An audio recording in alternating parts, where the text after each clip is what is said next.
Muy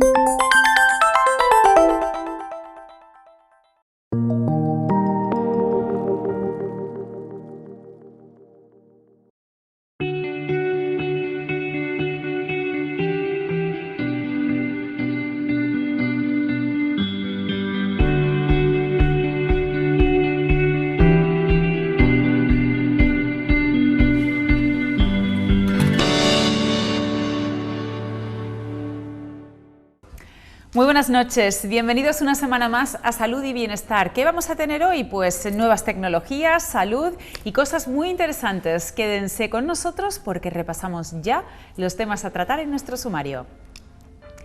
Comenzamos con especialistas en nuevas tecnologías en TIC del Hospital Reina Sofía, y es que acaban de instalar un sistema mediante el cual tanto los familiares como los médicos de los que dependen las personas ingresadas para una operación quirúrgica van a tenerlos controlados durante todo el tiempo de la intervención. Los familiares sobre todo van a ganar en tranquilidad sabiendo dónde se encuentra su familiar, si en estado de preparación, en operación o ya han salido de ella.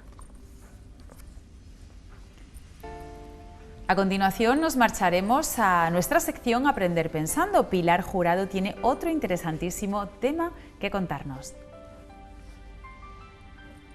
Este mes de febrero es el mes de las legumbres. Además, a mediados de mes se celebra también el Día del Pistacho. Por eso nuestra nutricionista Alicia Salido ha querido dedicar a estos términos, legumbres y frutos secos, el programa de hoy.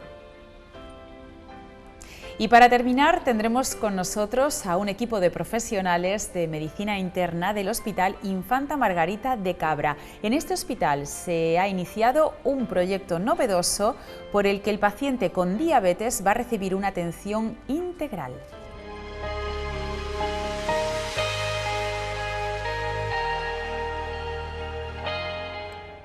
Bueno, pues tal y como hemos visto en nuestro sumario, comenzamos con un tema relacionado, que relaciona las nuevas tecnologías con la salud, y es que el servicio de TICS de nuestro Hospital Reina Sofía ha incorporado un sistema que trata de humanizar la atención al paciente quirúrgico del complejo hospitalario de Reina Sofía. Para hablar de todo ello se encuentra con nosotros José Antonio Delgado. Muy buenas noches. Hola, buenas noches. Él es subdirector provincial de TICS de este complejo hospitalario Reina Sofía.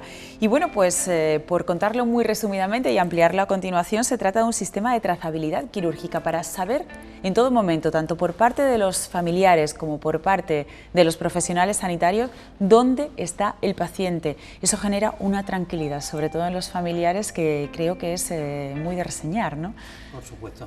El hecho de que en cada momento un familiar que está fuera esperando sepa dónde está su familiar que está siendo intervenido, pues la verdad que reduce esa ansiedad que, aunque no se quita del todo, porque al final están operando a tu familiar, pero el hecho de saber dónde está, pues se reduce bastante.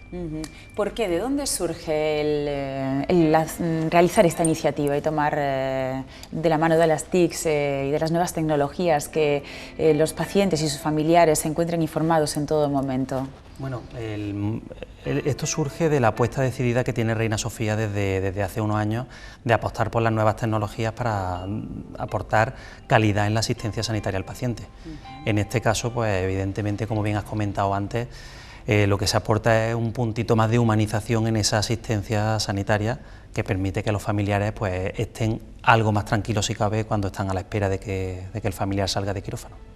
Hemos sido el primer centro de Andalucía en implantar en todos sus centros sanitarios este sistema. No hemos sido los pioneros, pero sí los primeros en tenerlo completamente implantado. ¿Responde esto también a estas ganas que tiene Reina Sofía por tratar cada vez mejor al paciente? Por supuesto, al final la prioridad de nuestra asistencia es el paciente, y todo lo que aporte un puntito de calidad o de humanización en su asistencia, pues intentaremos incorporarlo. ¿Cómo funciona exactamente? A ver, cuéntanos. Bueno, pues me he traído aquí básicamente los elementos que intervienen en todo el sistema. El paciente, cuando entra al bloque quirúrgico, pues viene con su pulsera sanitaria, pulsera que se le coloca a todo el mundo, una pulsera que lo identifica, y a esa pulsera se le coloca este dispositivo, que es un dispositivo que se vincula a cada paciente en el momento que se le coloca, y va emitiendo señales Bluetooth durante todo el tiempo que el paciente la lleve colocada, de manera que esas señales son recogidas por distintas antenas que se han colocado estratégicamente dentro de ese bloque quirúrgico y son las que van determinando la información que se le muestra a los familiares que están fuera. A medida que el paciente va cambiando de zona, eso provoca un cambio de estado y ese cambio de estado es el que actualiza la información que se muestra en las pantallas que hay en la sala de espera o en la aplicación móvil. También hay una aplicación móvil para que los familiares puedan hacer ese seguimiento. La forma de identificar al paciente es mediante un código alfanumérico. Ese código se le da en una hoja similar a esta, de manera que cuando entra al bloque quirúrgico esta hoja se la dan a los familiares. Y aquí llevan identificado el código que identifica a su familiar y además un código de barras QR que ayudará al tenerlo localizado en la aplicación móvil. De manera que si un familiar, por lo que sea, no quiere estar esperando en la sala de espera, pues se puede ir a cafetería o se puede ir donde quiera con la tranquilidad de que en su aplicación móvil tendrán toda la información de su paciente. Bueno, es decir, que hay dos formas de saber dónde está el familiar que está siendo intervenido, a través de las pantallas de sala de espera o a través de la aplicación móvil. ¿Esa aplicación cómo es, cómo funciona? ¿Es fácil? ¿El familiar se la descarga en el momento y ya metiendo, supongo que el código de su familiar es capaz de saber dónde se encuentra en cualquier punto, ¿no? En cualquier punto. Esa aplicación lo único que hace es activar la cámara del teléfono y con la cámara lees el código QR y a partir de ahí ya tienes vinculado al familiar que tienes dentro de quirófano. Entonces, gracias a esa vinculación te van llegando todas las alertas. A la vez de todo esto, el profesional sanitario dentro, digamos, del bloque quirúrgico también está recibiendo información, ¿no? Sí, como he comentado, la información que se muestra fuera es información anonimizada, pero la información que hay dentro del bloque quirúrgico, en las pantallas que se han colocado para ello, ya sí es información que tiene nombre y apellido de pacientes, y esas pantallas lo que tienen es la planificación estimada del quirófano. Esa planificación pues hace, como he dicho, estimadamente, porque no se puede saber a priori cuánto va a durar exactamente una intervención. Y el profesional sanitario quirúrgico lo que va teniendo ahí es el cómo va cumpliendo esa programación quirúrgica, tanto por exceso como por defecto. Entonces eso les ayudará posteriormente a saber si las estimaciones que habían hecho de esa programación quirúrgica, cómo de exactas eran. Bueno, estamos hablando todo el rato de beneficios para el paciente. Supongo que para Reina Sofía, los profesionales sanitarios y demás también tendrá todo esto beneficio, ¿no? Claro, efectivamente, con toda la información que genera el sistema, al final, como acabo de comentar, se podrá saber si las estimaciones que se estaban haciendo eran exactas y en caso de que no lo fuesen, pues se puede ajustar mucho más esa duración prevista de las intervenciones, que nos ayudará también a optimizar mucho más los quirófanos. Vamos a ver, ¿esto sirve para todas las operaciones y para todos los pacientes?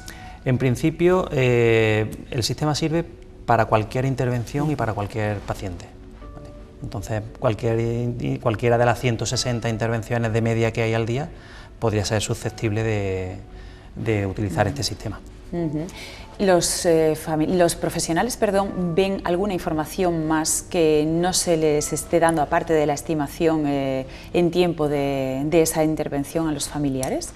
No, los profesionales lo que ven es esa estimación, cómo se va cumpliendo y qué pacientes tienen antes y después. ¿Vale? No es una información médica, digamos, lo que sale ahí. No, el familiar ni el profesional en ningún momento sabe cómo ha salido la operación, los riesgos, los problemas que hayan podido tener. Para eso no está... La aplicación está diseñada para conocer en cada momento dónde está el paciente y si se van cumpliendo los tiempos previstos o no, para después ajustarlo, pero no muestra información clínica ninguna.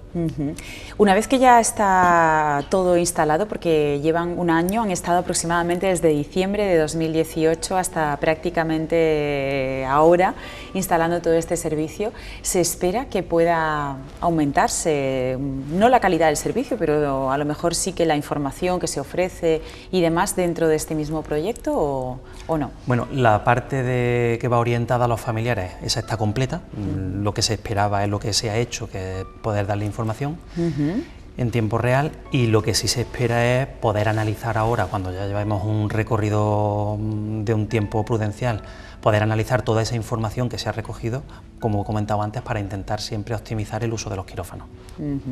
¿Qué ha supuesto para Reina Sofía todo esto? A nivel de instalaciones, a nivel de TICs también, ¿qué esfuerzo le ha supuesto al complejo hospitalario? Bueno, pues ha sido un proyecto que, como has comentado hace un momento, se inició en diciembre de 2018 y sin embargo no se ha puesto en marcha en el primer centro hasta septiembre de 2019.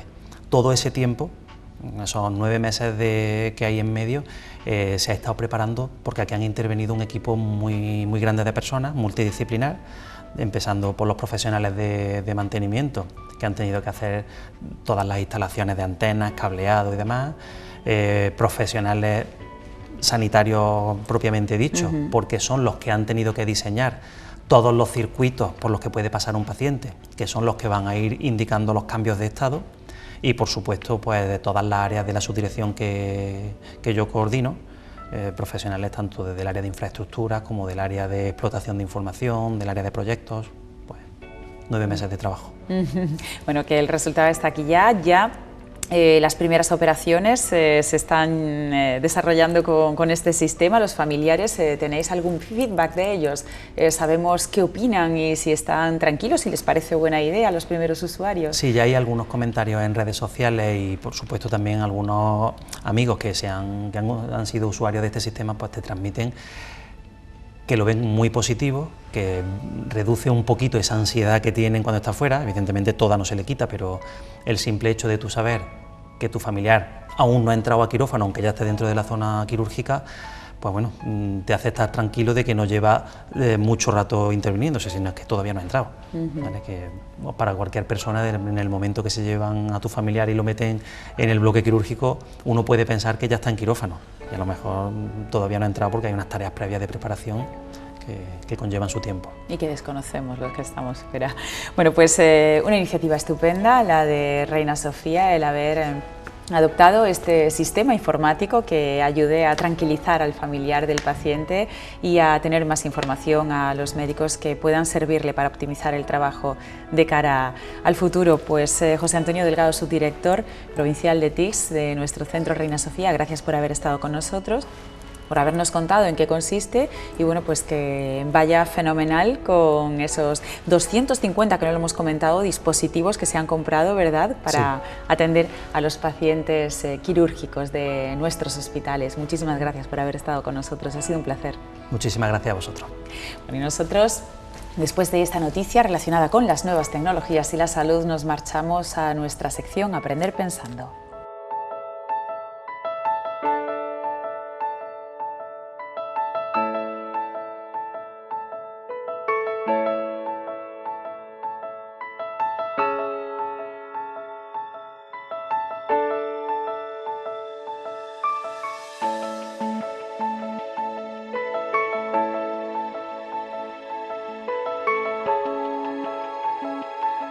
Seguimos pensando y aprendiendo, o aprendiendo y pensando. Pilar Jurado, de nuevo aquí contigo para seguir.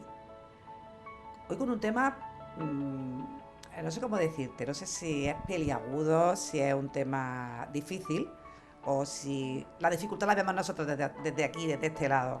Estamos hablando de erotización en la infancia. Pues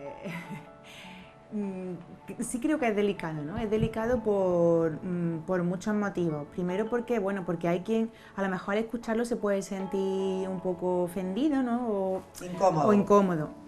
Pero sí es cierto que yo siempre lanzo temas así complicados para que las personas reflexionemos un poco sobre lo que estamos haciendo y sobre el efecto que tiene lo que hacemos y para qué sirve en definitiva, ¿no? Y creo que cuando tenemos hijos, pues hay que estar al tanto de lo que ocurre en la sociedad, ya lo dijimos el primer día, hay que, valorar el efecto que nuestros hijos tienen aquello que decidimos hacer con ellos, ¿no?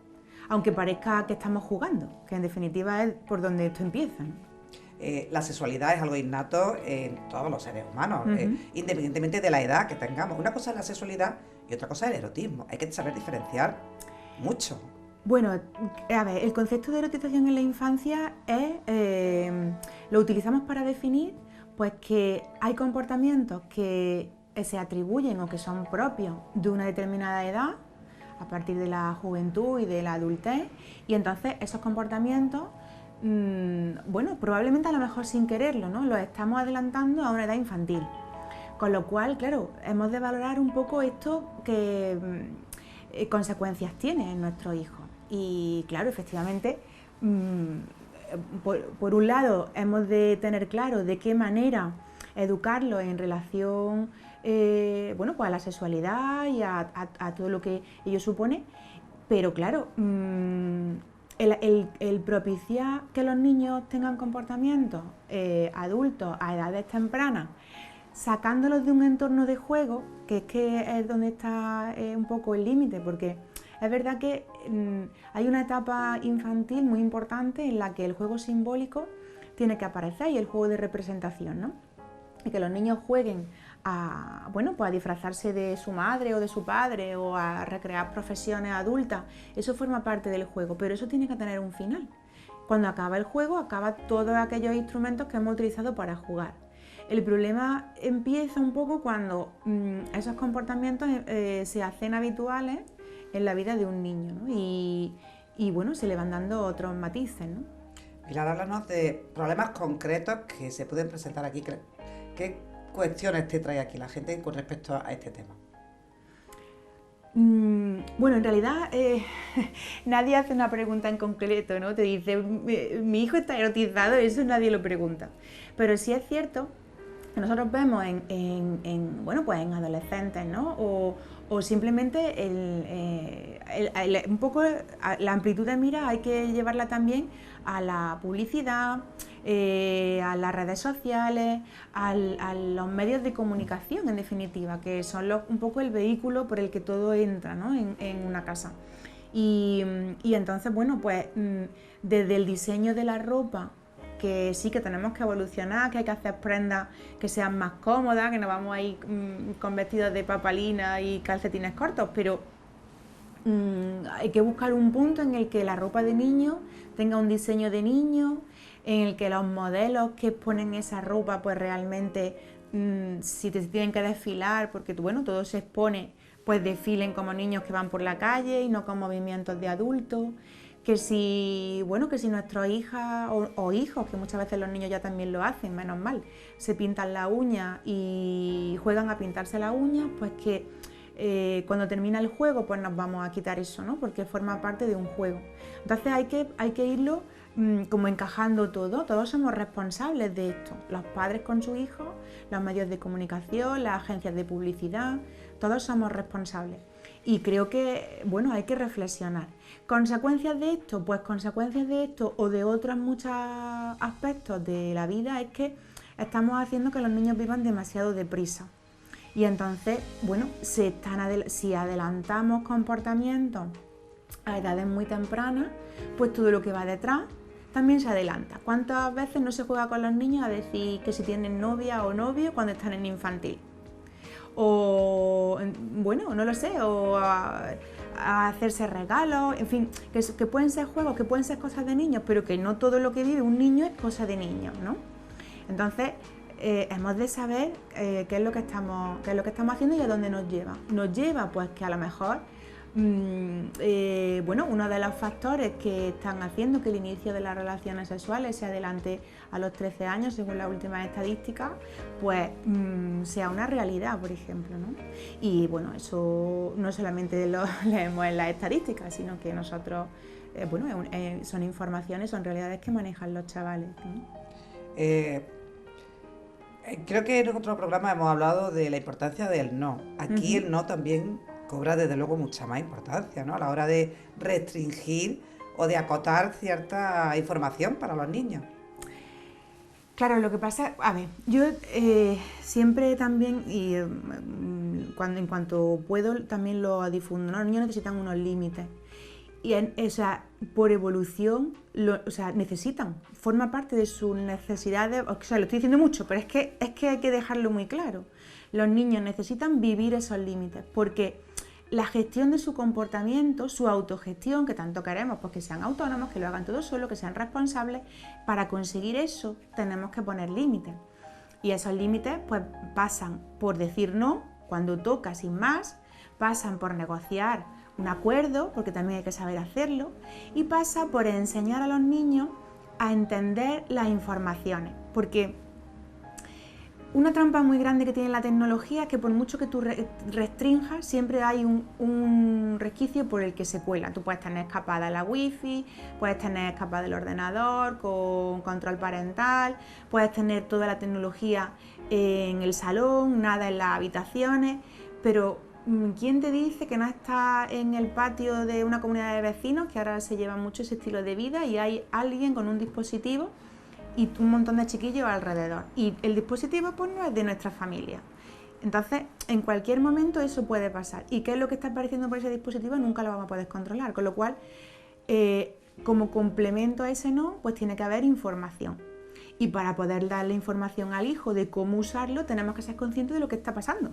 Porque si no tenemos Facebook, si no tenemos redes sociales, si no las manejamos, si entendemos que por tener el YouTube Kids, ¿no?, o de estas plataformas de niños, ya está todo solucionado, sí, y no te sientas con él a compartir sus gustos, a ver el contenido de una programación infantil, que tampoco es la panacea. O sea, ¿quién decide que es adecuado que un niño vea? A mí me gustaría sentarme con la mesa de expertos de los que hacen las categorías de edad de los programas. Además que cada niño es un mundo, claro. Entonces, lo que a lo mejor para una madurez tiene uno, para el mío no lo tiene. Efectivamente, o la forma, o la capacidad para entender, ¿no?, lo que está saliendo. Bueno, otro contexto en el que hay mucha erotización, entendiendo la erotización no solamente por poses de fotos, sino porque atribuyamos a niños comportamientos de adultos, son por ejemplo las series infantiles. Las series infantiles que son divertidas, que yo las veo con mi hijo y lo paso pipa, que tienen muchos puntos de humor, pero no dejan de ser niños que no tienen adultos que les controlen y le pongan normas, que viven como si fueran adultos, siendo dueños de su vida y tomando decisiones como si fueran adultos, con lo cual son modelos también para nuestros hijos. El compartirlo con ellos pues te da la opción de reírte con ellos, de enseñarlos a que hay gustos comunes y que tú los disfrutas también con ellos, y también te da la opción porque en un momento dado haga un comentario de pues muy divertido, pero no es real, porque ¿dónde está su padre? ¿Dónde está su madre? ¿Dónde está el cole? ¿Dónde está la norma? Una responsabilidad. Entonces, y que realmente le hagamos ver que es algo de ficción, ¿no? Creo que todas esas pequeñas cosas son interesantes. La comunicación es fundamental. Sí, efectivamente. Pero eso no se consigue con 14 cuando ya estamos todos enfadados. Hay que hacerlo desde que uno tiene 2. Cuando uno ya empieza a decir las primeras palabras, ya tenemos que empezar a buscar puntos de encuentro, ¿no? ¿Cuál es ese punto, pero el de los padres? ¿Dónde nos informamos? ¿Dónde sabemos que sí y que no?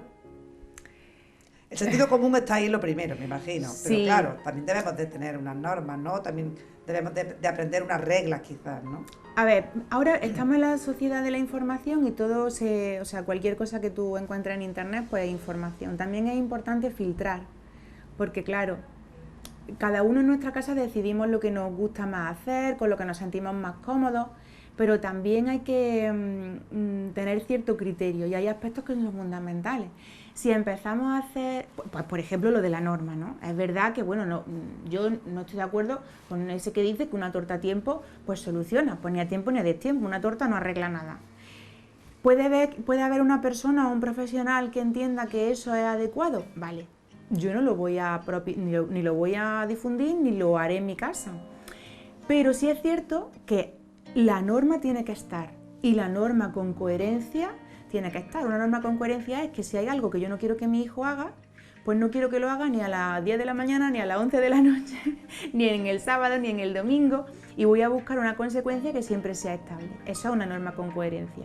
Y si quiero que mi hijo haga algo, pues tendré que enseñárselo, respetar los tiempos, entender sus capacidades y ajustarme a ellas, y luego, una vez que consigo que empiece un poco a practicar, pues buscar la manera de que eso le resulte útil. bien con un reforzador, bien con una situación agradable que venga después, con un elogio, hasta que él por sí mismo entienda que hacer eso es útil. Entonces, eso es un marco base. ¿Que alguien está hecho un lío y ya no sabe dónde acudir? Pues puede venir a aprender pensando. Pedir cita. El tema de la erotización infantil, de la infancia infantil, no deja de ser, como hemos dicho al principio, peliagudo. Sí, bueno, y nos lo estamos fabricando, ¿eh? Es un problema que estamos creando nosotros poco a poco. Porque eso no pasaba antes. O si pasaba, no éramos conscientes o... Yo creo que no pasaba, porque los tiempos eran distintos y se respetaba más los niños de antes no corríamos tanto. Yo recuerdo los corríamos rombos, físicamente. Los rombos en las películas. Eso y te mandaban a la cama. Sí, pero solamente había un canal, fíjate. Sí. La tele se acababa a las 12, todo era mucho más fácil, ¿no? Tú veías los dos rombos y nadie se le ocurría discutirle a su padre o a su madre. Te entraba te levantabas y te ibas. Te entraba un miedo que te ibas corriendo a la cama porque no sabías lo que podía salir por ahí. Sí. Pero realmente, a nivel contextual, estaba más fácil, porque bueno, solamente había un canal, se cortaba pronto, no había otros modelos, solamente teníamos los modelos de nuestros padres, de nuestros maestros. El ocio era fundamentalmente físico, porque podías bajar a la calle sin riesgo a que nadie te secuestrara, te atropellara, o yo qué sé. Que claro, está todo es todo muy complejo. Por eso, bueno, sigo pensando que educar, pues hay que ponerse a... ¿Cómo es? ¿Por dónde vamos ya? ¿Por el 5.0 o yo qué sé por dónde vamos? Pues por ahí tenemos Perdido un poco. Bueno, lo que está claro es que hay que poner mucho cariño y mucha buena intención de que la infancia sea infancia. Esa es. Y que sea la etapa que tiene que ser y que dure lo que tenga que durar. Exactamente, que no hay que correr, hay que correr.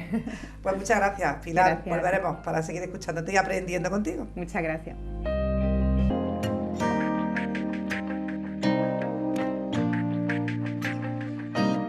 Estamos de vuelta y nos marchamos directamente a Sanitas para hablar con Alicia Sálidos sobre legumbres y frutos secos. Ya les avanzábamos en el sumario que el mes de febrero es el mes de las legumbres, un alimento importantísimo en nuestra nutrición del día a día. Además, también se celebra en este mes el Día del Pistacho. Por eso Alicia nos quiere hablar hoy de estos dos componentes nutricionales tan fundamentales para que llevemos una alimentación sana y equilibrada, las legumbres y los frutos secos.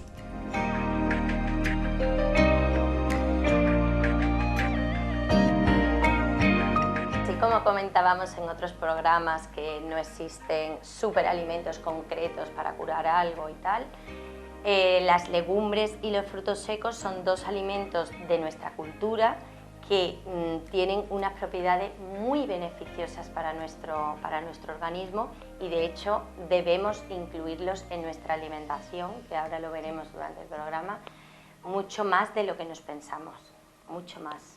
¿Qué tipo de legumbres y qué tipo de frutos secos? Eso vamos a verlo porque es verdad que hay muchos pacientes que piensan que unos no están dentro de ese grupo. Entonces, dentro de las legumbres, como todos conocemos, las lentejas, los garbanzos, las judías blancas, judías rojas, pochas, todas las variedades que hay, los guisantes, que muchos pacientes piensan que son verduras, pero son legumbres, el grano, las habas, que también son legumbres, la soja y un alimento que nosotros en nuestra cultura andaluza comemos muchísimo, que son los saltramuces. Los saltramuces son estupendos que nosotros los podamos tomar entre horas. De hecho, yo tengo mis saltramuces aquí y me los traigo en un tapercito, los lavas muy bien para quitarle el agua de conservación y te los llevas y te los comes entre horas, que es un alimento perfecto para tomarlo entre horas. Y después hay un alimento que también es muy saludable y que yo también lo suelo comer a menudo, que es el cacahuete. El cacahuete se confunde porque la gente piensa que es un fruto seco, pero realmente o sea, piensas que es un fruto seco por la cantidad de grasa que tiene. De hecho, es el que más grasa tiene de todas las legumbres, pero está incluido dentro del grupo o dentro de la variedad de las legumbres. A nivel de nutricional es mucho más parecido a un fruto seco que a una legumbre, pero su raíz y de donde proviene es de la variedad de las legumbres, de las leguminosas. Y después, si pasamos a hablar de los frutos secos, pues hay muchos tipos de frutos secos, las almendras, las avellanas, las nueces, los piñones, incluso las castañas, a ver que se me olvida por ahí, las semillas que podemos incluir, las pipas, pipas de girasol, las pipas de calabaza, ¿vale? O sea, todo eso lo podemos incluir en el grupo de frutos secos y además lo podemos también comer, como hemos comentado. Es muy importante que el fruto seco lo tomemos sin freír, natural y limpio de sal, es decir, que lo compremos sin sal y que lo tomemos al natural. Eso es importante porque hay muchísima diferencia entre hacerlo de una manera y hacerlo de otra. Y después otra cosa muy importante que yo quiero decir con el fruto seco, aunque tú buscas en el supermercado y encuentras un fruto seco, que un programa hablaremos del etiquetado nutricional, en los próximos programas hablaremos. Cuando tú buscas un fruto seco, siempre de cualquier alimento tienes que buscar el ingrediente. En el ingrediente están los componentes que hay en ese alimento.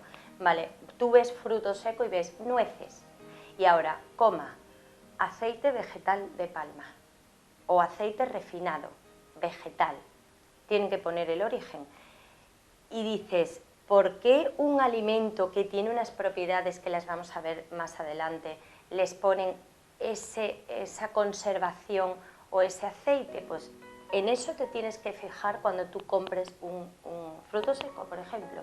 Ya cada vez menos, pero yo he visto una marca muy conocida, una de las primeras marcas que trabajaban y tenían así el etiquetado con las nueces, por ejemplo. Entonces, pues te llama mucho la atención y hay que alertar a la población de que, aunque tú estés comprando nueces o almendras, te tienes que fijar, tú dices, no, si es el alimento en sí, o sea, si no tiene nada más. La frecuencia de consumo para las legumbres está de 2 a 4 raciones a la semana, aunque es verdad que la OMS ya lo considera como alimentos, hay estudios, hay evidencia que se puede considerar que los podemos tomar casi a diario.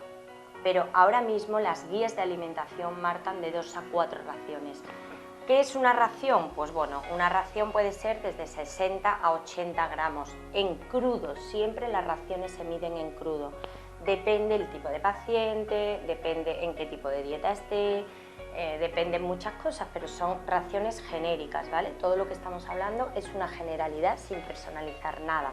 Eso cocido, por ejemplo, pues pueden ser de 120, 150, 200 gramos, depende un poco en cocinado porque ya absorbe mucha cantidad de agua. Y los frutos secos es muy curioso que hace años no los incluíamos en nuestra alimentación. De hecho, los pacientes siempre piensan, frutos secos, ¿me vas a poner frutos secos? Y eso engorda mucho.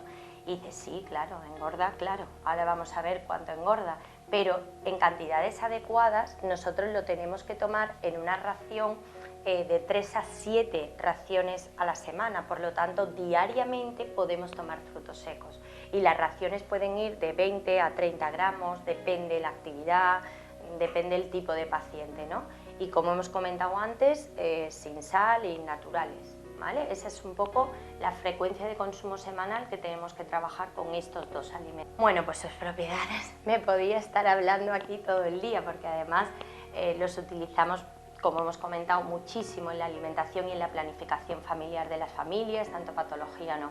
Tienen unas propiedades increíbles, ¿vale?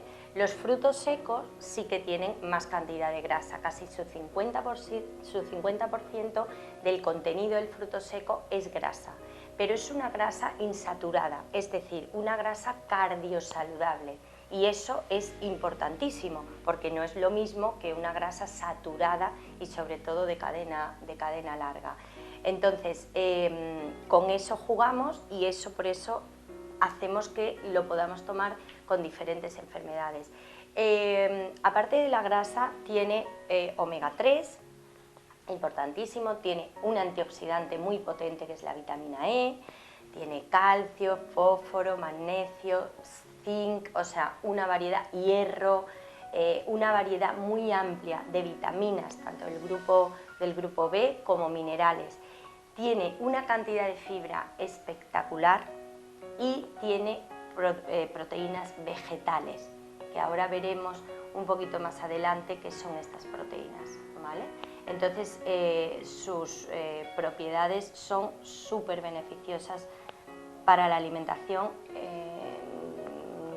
de la población en general, ¿no?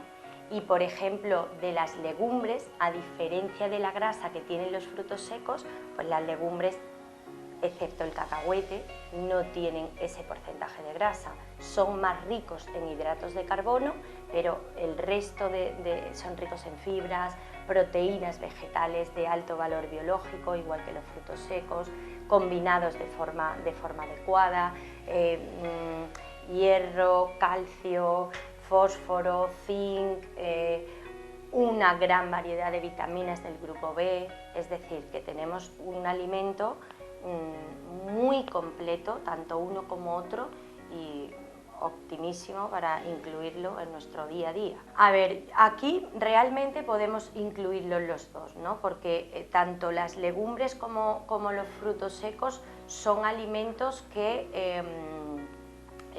previenen muchas enfermedades, que los podemos tratar, por ejemplo, si nosotros tomamos o ya tenemos, por ejemplo, hipercolesterolemia, si nosotros diabetes, si nosotros tenemos hipertensión, si nosotros tenemos sobrepeso o obesidad, que a veces piensas, ¿cómo vas a tomar lo que hemos comentado antes, ¿no? Las legumbres? Pues para todo ese tipo de enfermedades es beneficioso este tipo de alimento, ¿no? Entonces yo creo que hay que trabajarlo y hay que incluirlo diariamente. Aquí tenemos que hacer un paréntesis. Los pacientes que tengan alguna patología digestiva, el tema de las legumbres y el fruto seco hay que personalizarlo, ¿vale? Porque el fruto seco y la legumbre, no todos los frutos secos, pero sí algunos de ellos, como las almendras, los anacardos, que antes no los hemos dicho y que están dentro de los frutos secos, los pistachos, que antes no los hemos dicho tampoco, se me han olvidado la mitad, vamos, con lo maravillosos que son. Antes no los hemos dicho y están dentro, pues estos frutos secos junto con las leguminosas tienen un tipo de azúcar fermentable que se llama fructano, que cuando los pacientes tienen alguna alteración gastrointestinal o tienen patología digestiva hay que tener mucho cuidado con ellos. Es decir, dependiendo de la tolerancia de cada paciente se podrá incluir o no se podrá incluir. O sea, es lo único que tenemos que tener cuidado a la hora de pautar este tipo de alimentos, ¿vale? ¿Cuál es la combinación acertada para este tipo? Pues mira, yo en las dietas de los pacientes y en la planificación de comidas familiares siempre incluyo las legumbres 3 días a la semana, 3, 4, 2, 3, 4, dependiendo, y siempre se combinan con un cereal o se combinan con un fruto seco. Cuando tú combinas una legumbre con un cereal o con un fruto seco, haces una combinación acertada, es decir, haces una proteína de alto valor biológico sin necesidad de que tengamos que comer ni carnes, ni pescados, ni huevos, ni lácteos en esa toma, porque ya cubrimos las necesidades nutricionales de esa proteína según los cálculos que tú hayas hecho para equilibrar esa dieta en los pacientes y tenemos un alimento completo. Es decir, que con ese alimento ya simplemente podríamos tener un plato combinado, que decimos, pues bueno, voy a hacer las típicas lentejas con arroz, o voy a hacer una ensalada, le voy a poner frutos secos y después me como un plato de guisantes o un plato de judías blancas. Aquí en Andalucía, bueno, aquí en Córdoba además, se come mucho en verano la ensalada de judías blancas. Pues a esa ensalada de judías blancas, en vez de echarle el bacalao, pues se le puede echar un poquito, pero también se pueden comer unos frutos secos de postre, se le pueden echar a la ensalada y así hacemos combinación de proteínas vegetales. ¿Qué tenemos, o sea, qué ganamos con esto? Pues reducimos la cantidad de grasa saturada de cadena larga o de grasa saturada que hay en los alimentos proteicos como las carnes, los pescados, el huevo, tal, y hacemos que nuestra alimentación sea muchísimo más sostenible y muchísimo más saludable y más justa con el medio ambiente.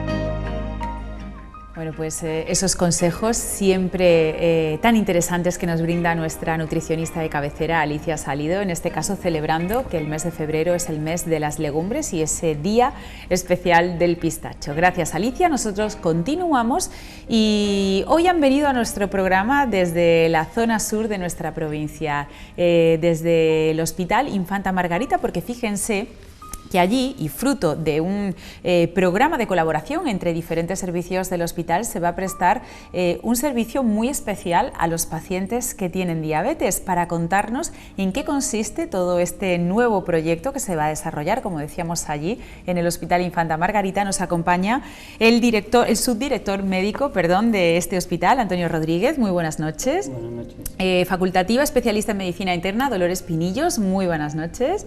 Y también David Ruiz, subdirector de enfermería del Hospital Infanta Margarita. Gracias a los tres por estar con nosotros y bueno, la pregunta primero, Antonio, es casi obligada. ¿En qué va a consistir todo este nuevo proyecto? Bueno, este es un proyecto que no es pionero, sino que ya se ha hecho en algunos otros sitios, otras zonas de España, que consiste en aglutinar a todos los referentes en diabetes del área a nivel multidisciplinar, agrupando tanto enfermería como medicina interna, endocrinología, que próximamente la tendremos como servicio nuevo en el hospital, y los médicos de familia que integran el área, ¿no? Entonces, unificarlos todos a fin de generar un proyecto de expertos en diabetes para homogeneizar el tratamiento y homogeneizar el seguimiento y las interacciones entre el hospital y atención primaria para la atención integral del paciente diabético. ¿En qué va a notar la diferencia el paciente diabético del antes con respecto a la hora? Principalmente en que se le va a dar el mismo mensaje tanto desde enfermería como del médico de atención primaria como del médico hospitalario, ¿no? Es un proyecto que aborda la educación terapéutica, de la que ya hablará David ahora posteriormente, en el que se pretende que el paciente sea experto y sea el que gestione y sepa gestionar su propia enfermedad.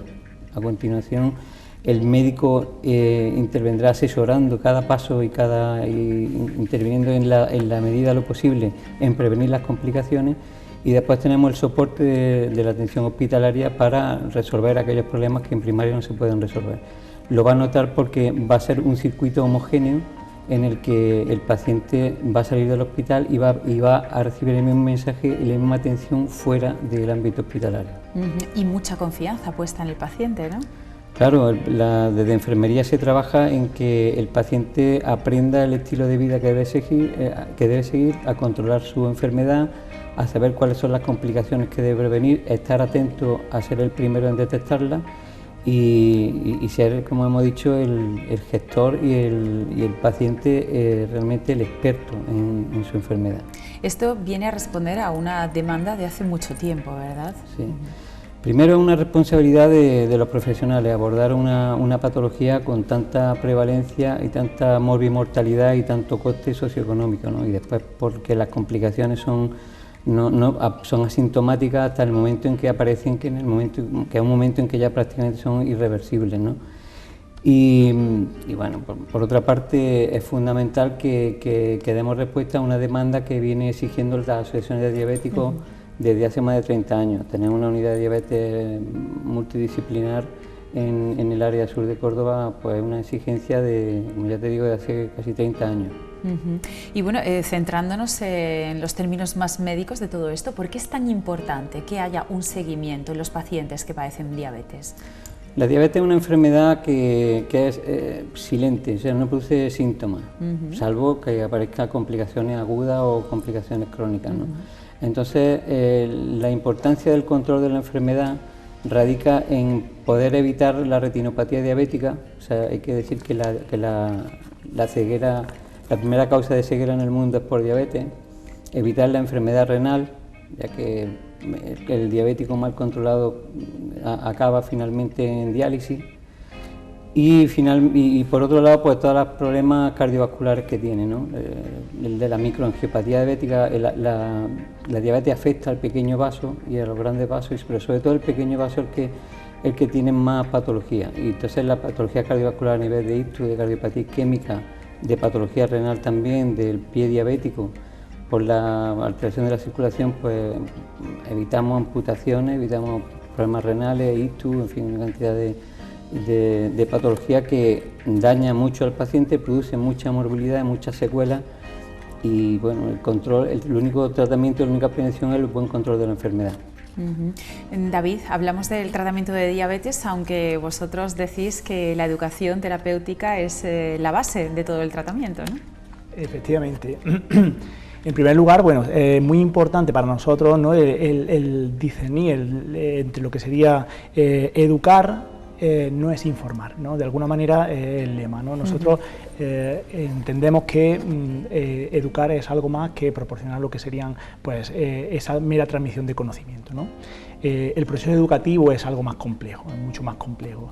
Y es cierto que ya por la década de los 90 prestigiosos estudios, ¿no?, avalan y demuestran que un paciente, una persona diabética que sea capaz de gestionar su tratamiento, que conozca su enfermedad y que sea capaz también de adaptar su tratamiento a su estilo de vida, todo esto genera de alguna manera una mejora sobre, no solamente ya sobre su estado físico, sino también sobre la calidad de vida, sobre su calidad de vida y sobre las complicaciones en relación al retraso en la aparición de las mismas. De manera que la educación terapéutica habla de esto, habla de enseñar a nuestros pacientes, a las personas que presentan diabetes, a conocer su enfermedad, a manejar su tratamiento, adaptándolo a sus estilos de vida. Esto es lo que nosotros denominamos el autocontrol.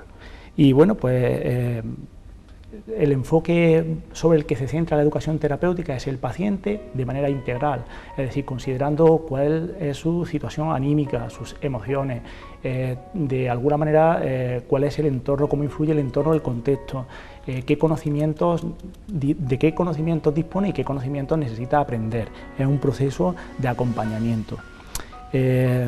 Para obtener y para conseguir motivar al paciente y que consiga los mejores resultados de autocontrol y de autogestión de su propia enfermedad. En definitiva, como bien dije al principio, no se trata de dar folletos, sino de enseñar al paciente a vivir con la diabetes y bueno, pues hacerle el verdadero protagonista. De ahí que no solo hay autores que consideran la educación terapéutica el pilar del tratamiento, sino el tratamiento en sí mismo. Nos has resumido también la base también del trabajo que van a tener esos enfermeros educadores a partir de ahora, ¿no? Supongo que la educación no será todo, tendrán un trabajo médico desde el punto de vista de la enfermería con el paciente, ¿no?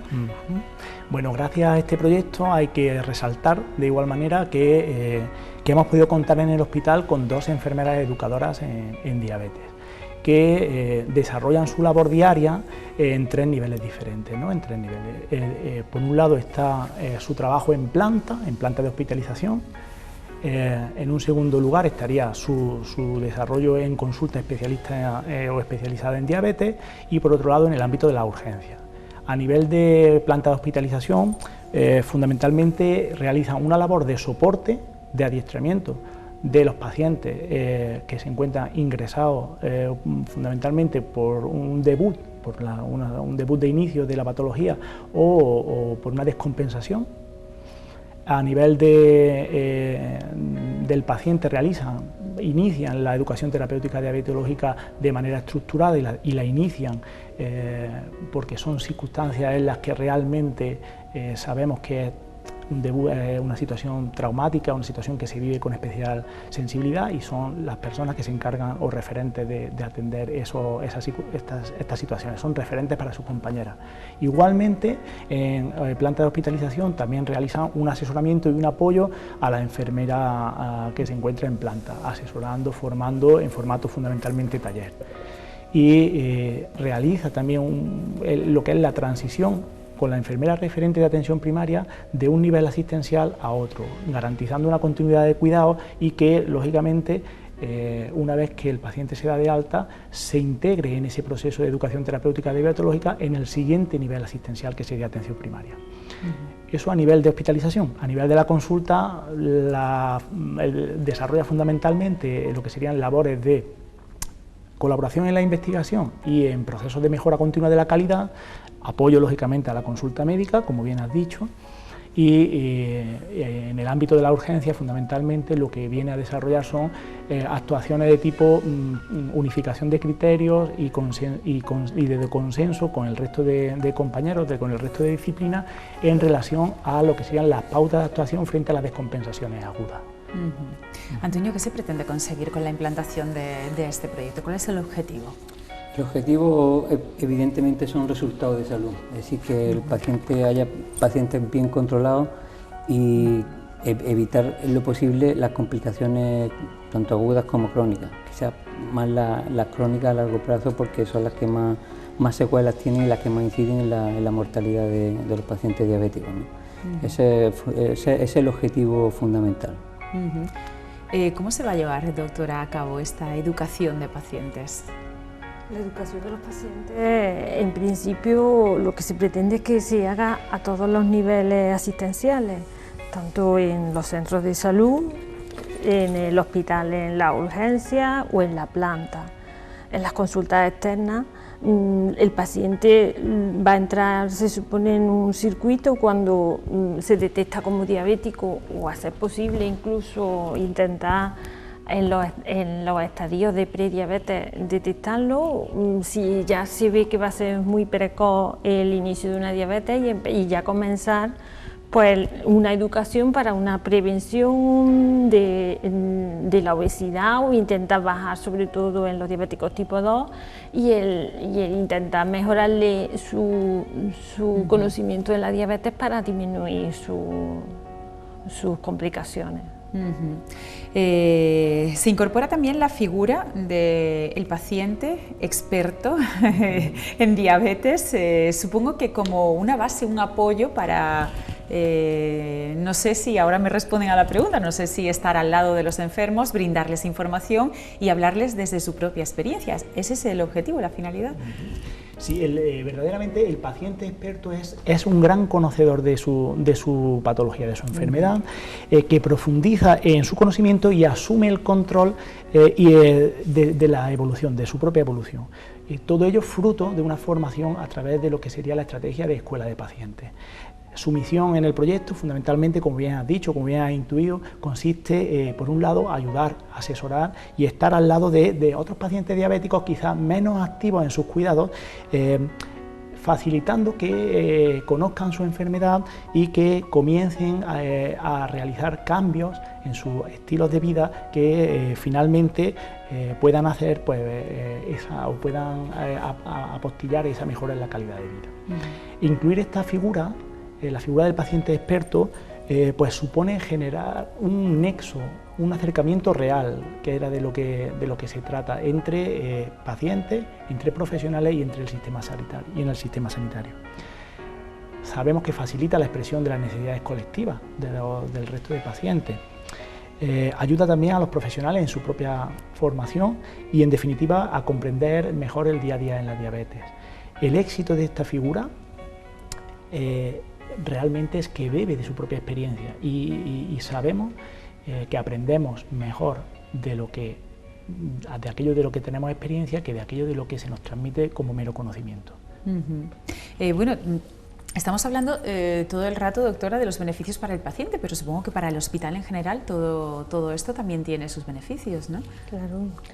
Si conseguimos disminuir, si conseguimos unos resultados en salud, disminuir las complicaciones, en el hospital tendremos menos pacientes diabéticos. Hoy por hoy, los estudios que se hacen desde todas las sociedades nos dicen que 1/3 de nuestros pacientes son diabéticos. Es verdad que ya en los últimos años, yo creo que se ha ido mejorando poquito a poco los resultados de los diabéticos cada vez son mejores a la par que los tratamientos que cada vez son más complejos pero que se han ido incrementando. Hemos conseguido que el número de diabéticos en el hospital no haya aumentado, siguen siendo muy importantes. 1/3 de los pacientes que están en el hospital son diabéticos, incluso más. y con eso lo que queremos es que no haya tanto. Si disminuimos, si prevenimos las complicaciones, en el hospital vamos a encontrar que habrá muchos menos pacientes diabéticos.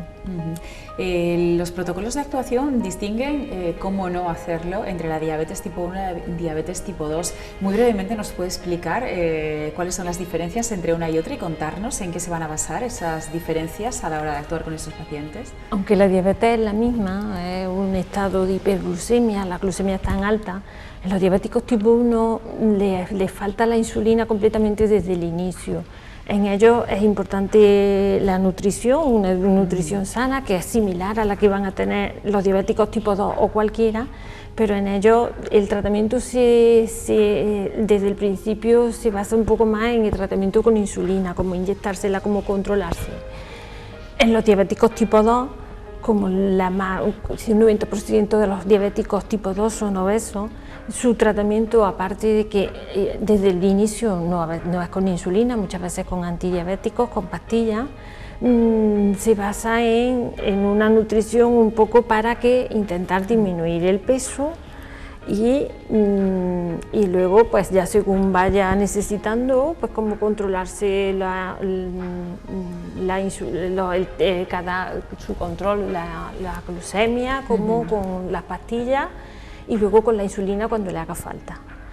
En los dos grupos es importante el ejercicio, pero los diabéticos tipo 2, aparte de que el diabético tipo 1 es más joven, el tipo 2 suele ser adulto y conforme va aumentando la edad también hay muchos tipos de pacientes. El ejercicio se le recomienda a los dos, pero hay que personalizarlo según cada uno y entonces eso es lo que hay que intentar transmitirle a cada paciente, que cada paciente por eso es importante que sean cada uno expertos, porque en cada paciente va a ser diferente. Hay que recomendar todo lo mismo, una dieta saludable. En los diabéticos tipo 2, sobre todo la mayoría, porque van a estar obesos, pues que sean con menos calorías para que aprendan a comer mejor y de esa manera puedan controlar mejor su diabetes. Me ha quedado una duda de todo esto y es el paciente educador tiene ya nombre y apellidos, es decir, qué características tiene que cumplir para que paciente experto en diabetes, qué características tiene que cumplir para que el hospital lo escoja sobre todos los demás y sea ejemplo para el resto de pacientes con diabetes. Sí, realmente bebe, como decía al principio, de lo que es la estrategia de escuela de pacientes. La escuela de pacientes no es del hospital, es de Andalucía a nivel regional y son pacientes que se forman, que necesitan, lógicamente, además de su experiencia, una formación y esa formación de alguna manera les capacita para poder trasladar, aparte, lógicamente, de su experiencia, esas necesidades de cambio y hacérselas visibles a sus iguales. Es cierto que necesitan una formación previa y esa formación se gestiona a través de la Escuela Andaluza de Salud Pública a nivel andaluz. Y bueno, pues tienen su reconocimiento y son pacientes que se consideran expertos con su reconocimiento. Es un proceso, es un procedimiento, pero lógicamente, bueno, pues cada vez son más, afortunadamente. Bueno, y además eso, tenemos que, todo el que sea diabético debe luchar por conseguir ser un paciente experto en diabetes. Eso significará que lleva su enfermedad estupendamente bien y que controla todos esos parámetros de los que hemos estado hablando y que es capaz de llevarlo él estupendamente, por supuesto guiado por todos los especialistas médicos, enfermería, pero que son capaces de ellos de controlar. Eso ha quedado claro que es muy importante.